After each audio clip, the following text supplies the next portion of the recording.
Erik Janža, v Maribor ste prišli igrati nogomet in pripravili, lahko rečemo, kar en lep spektakel za gledalce, 8 golov, na koncu sicer zmaga Maribora. Ja, res je. Mislim, da so gledalci lahko uživali. Za nami je ena zelo dobra tekma, predvsem za gledalce, kot ste že dejali. Mi smo lahko razočarani, kajti smo se vrnili po zaostanku 1-0, spremenili na 2-1, se vrnili spet na 3-3, ampak nažalost na koncu pomanjkanja koncentracije, prejeli 2 nepotrebna zadetka in na koncu zaslužena zmaga Maribora, nekaj.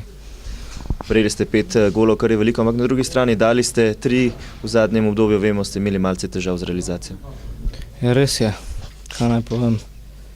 Nikoli ni dobro, če prejmeš 4 zadetka, ne more biti dobro. Mislim, oziroma 5 zadetkov. Dali smo 3, žal prejeli 5, kar je vsekakor preveč in mislim, da moramo to čim prej popraviti. Razmere za igro so bile težke, kako ste se vi bojevali z njimi na igrišču, vode je bilo iz minuto več na igrišču. Ja, ni kaj, no. Razmere so bile iste za njih in za nas, tako da na to ne moramo gledati. Vsekakor je pa bilo težko, to pa lahko rečemo. Sledita še 2 tekmi proti nasprotnikoma, proti katerim pa lahko lažje računate na točke kot proti prvaku na njihovem igrišču. Ja, vsekakor. Zdaj imamo Celje. Vemo, da se je v zadnjem času dvignilo, se nam približalo na lestvici, tako da, ne vem, gremo po pike, kajti zdaj smo že dosti izgubili, moramo nekje dobiti te pike do konca.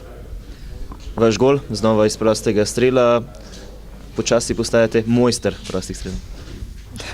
Ne bi to komentiral, mojster, ni zadosti gol, če ne zmagaš, no, vsaj z mojega vidika. Sem vesel, vendar nisem zadovoljen z rezultatom. Najlepša hvala, srečno. Hvala vam.